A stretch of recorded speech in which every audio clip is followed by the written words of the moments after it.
Welcome back to Let's Play Anodyne. We have activated the windmill, and we are going to our first area that has now opened up to us as a result. And I just realized for the first time, I think that statue is young, and then I have no idea what is supposed to be behind him. Let's see. So there's this way we can go, and no, it's down here. Let's check this first. It has gotten quite dark. Even darker. There's apparently a door there. Oh, there was a little key door. Okay. So we have to go to the right. At least it made it easy for us. I believe there is a way to actually glitch it out and make that jump, but I'm not... Actually, you know what? No, I remember... Well, for the purposes of this, let's not do that anyway. Alright. So, a little... No! Live! Alright, hardest part's kind of done. Obviously what we need to try and do here is knock that guy over far enough so that we can get him to those switches without inadvertently murdering him on laser beams. Uh-oh. Oh, yes, we made it. No, we didn't. No, we didn't! Bugger. Let's try that again, shall we? This is very difficult to do with my controller issue.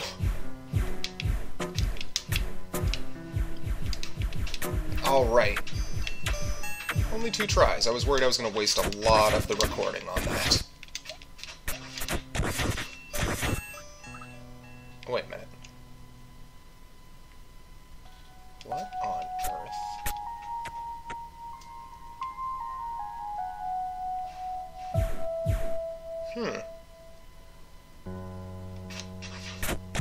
It appears we can't... I am perplexed.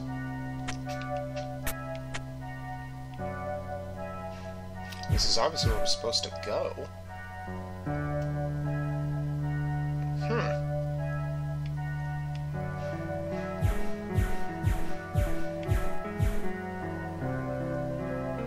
Ah, I see now.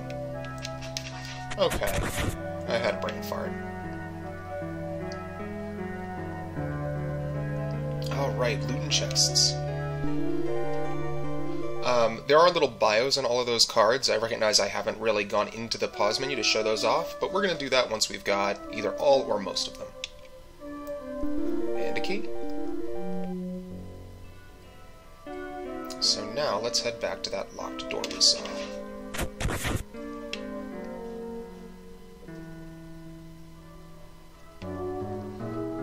Going through tons of darkness. I'm also going to try and make a conscious effort that I speak a little more loudly, because I find that I start recordings speaking very clearly, and then trail off, and then at some point come back. This here will bounce you to the other side. We don't want to do that. We also didn't want to go back in the dungeon. Oh, lordy. Save. Alright, so we've got the rest of this little area to now explore. Let's go around. Can we go down here? Oh, where's this taking us? Ah, somewhere where we can't do anything else. So, we are going to go this way. We're going to come back to that south path. Yeah, let's go this way first. Let's not, because it appears to lead us out.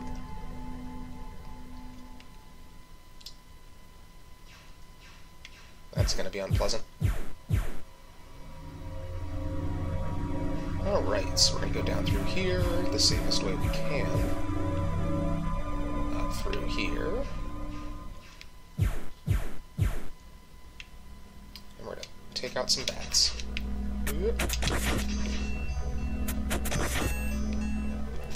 Oh, now we meet the evil fire-throwing bats. Indicated by their red eyes. I don't think we have a need to kill those dogs for anything, so we're not gonna. Same with these slimes. And these slimes. I don't believe... we're gonna take you off.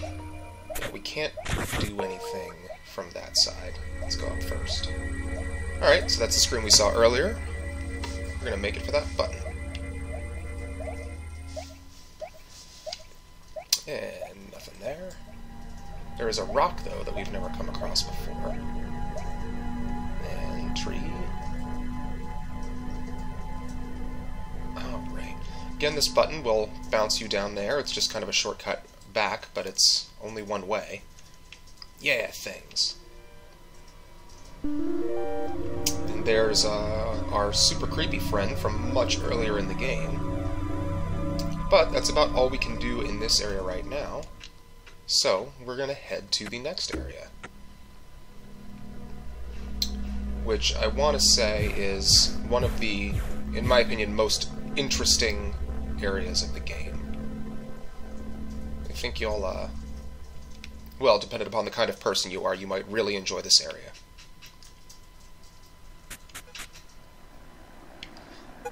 Something to note immediately is that our broom has been replaced by a sword. Youngtown.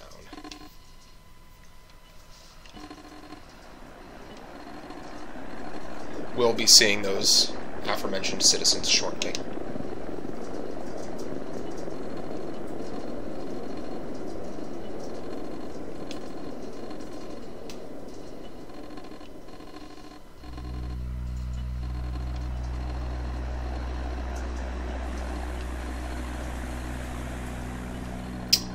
Quite a few words for that rock. You can go into most, if not all, of these houses. Now herein lies the problem, though. I want to talk to her.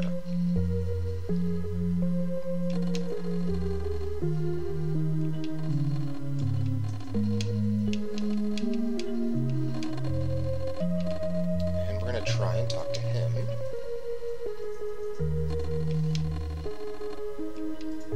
That's maybe a pavement joke, but it hasn't been overly clear up to this point that the button for attack and the button to talk is the same button, so often this will happen. Unless... oh, well, you'll see it momentarily. Who are you?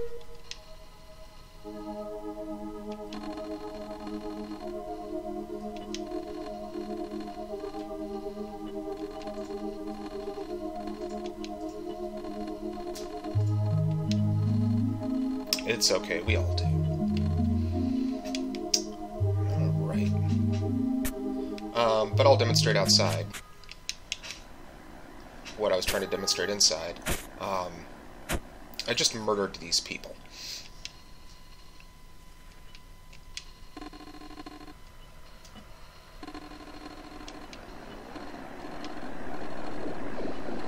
We unfortunately kind of have to.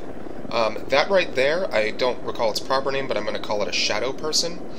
They're not instant death, but they take away a huge amount of your hit points if they make contact with you. So it's in our best interest to avoid them when possible. Let's try and talk to you. Well, not anymore, you're not.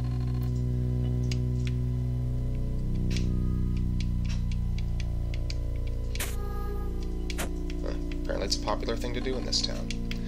Can't get through there.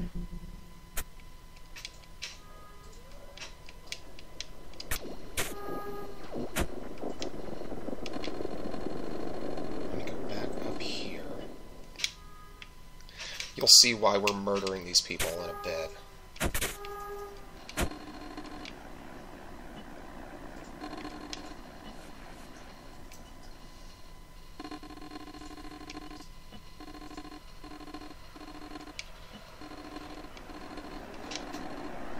That stone giving us a hint as to what the next area is going to be like. I'm not going to go up.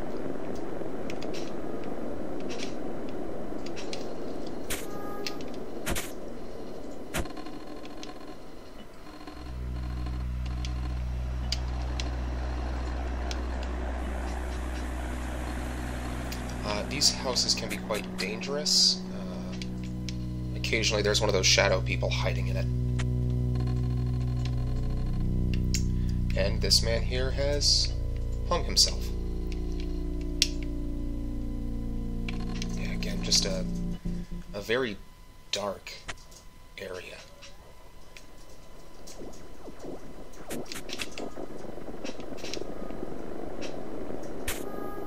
Trust me, I'm really not doing that for fun. You're just going to have to believe me on that.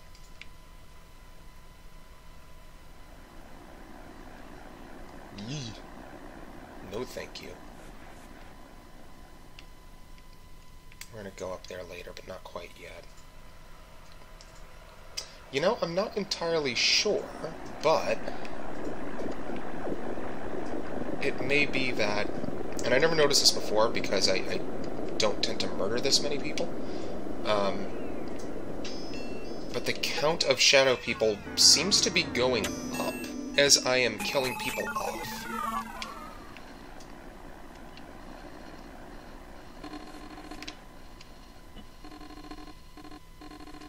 Yee. See, right there, that took away more than half of my life. Fortunately, there's a save point right here. Now, that person we spoke to that just disappeared, he would not have disappeared unless we had killed enough people. And we unfortunately need to get in here.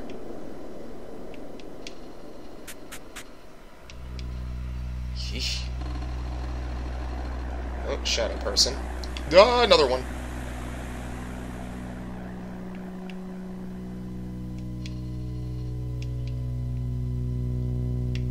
To put it bluntly, he's dead, like most other people here.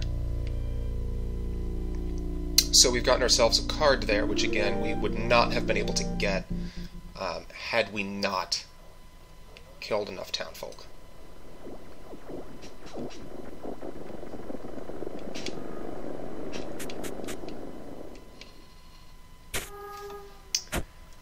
Alright, that is pretty good for this buzzkill of a video. Next time, we are going to finish exploring this area, and there's not much more, and head to the next dungeon. So, yeah. Feel Good, Part 13 of the year. See you soon.